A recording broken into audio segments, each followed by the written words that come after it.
O le ulua i tusi le apostolo Paulo ia Timoteo. Mata upu mua o le amio e tatau i le faiva o faife au.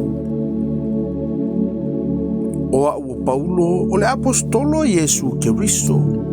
E tusama le polo inga le tua lo tanto faola. Ma le ali o Yesu Keriso lo tanto famoe. O lau tusi le nei a Timoteo lo lavata li i le fatuatua.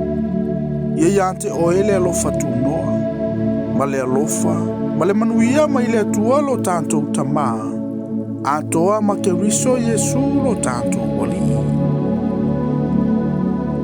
Whapeo na owai o iantu iante o e ilo waruantu i Maketonia, e te nofo i Efeso, ia whapeo na e whaia.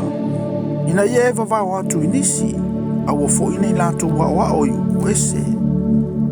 Awana i manatu i lato i tala o le vavau, matala i ngafa, ele aini o na ngata anga, o mea i e tupu ai fi naunga, ai leo le wha mawhanawhananga mai le atuolo i le whatuatua.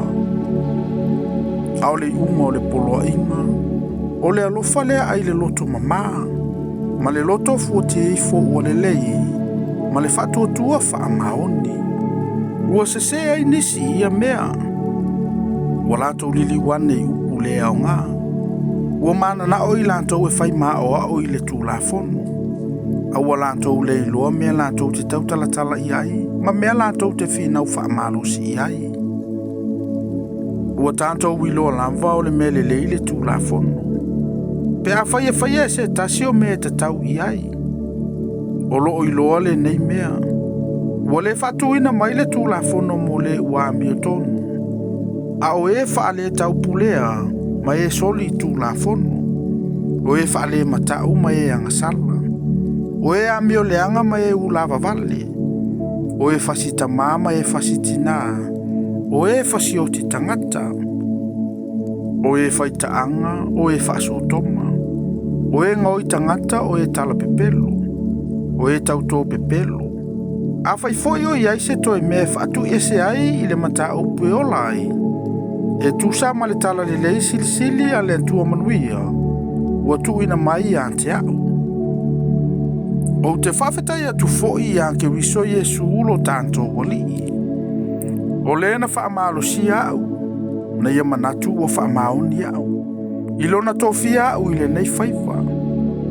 O au sa mua i tau whaifai, ma whaasa ua, ma whaatau tala, au alo whangia au.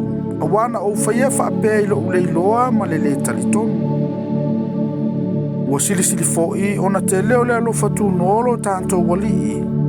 Ua tupu mai ai lo whaatuatua atoa ma le lofa o lo ia Keriso Yesu. O le upu moni le nei e tatau lava o na matua talia. Na maliu mai Keriso Yesu i le lalolangi. Na te whaola ina o e angasala. Ua sili musa au nei i ante i lantou. A o lene i lavale mea na alofa ina ia. Ina ia mua o na whaalia mai i ante a ua Yesu Keriso. Le ono sai te le lava. Ia avea o mawhata itai o e a whatuatua i ante ia amuri. E maua i le ola e whaavavau. O le nei, ia iai le tupu o le vavau. O le o loo soifua pia lava. O le o vaia, o le atua poto e tua tasi. Ia te ia le mamalu antoa ma le vi inga. E whaavavau lava. Amene. Lo wantali ie Timoteo. O te tuina atu le nei polo inga ia te oe. Peio mua i valo anga ia te oe. Ina ia e tau ile tau walelei. O lo iante o ele whaatuatua ma le loto fu te ifo ele lei. Wala fo ina nisi o e ua whaavatu ia i lantou i lane whaatuatua. E iai umena iyo ma alesana. O e ua utu ina atu i a santani. Ina ia o ina i la ua. Aua ne i upuleanga.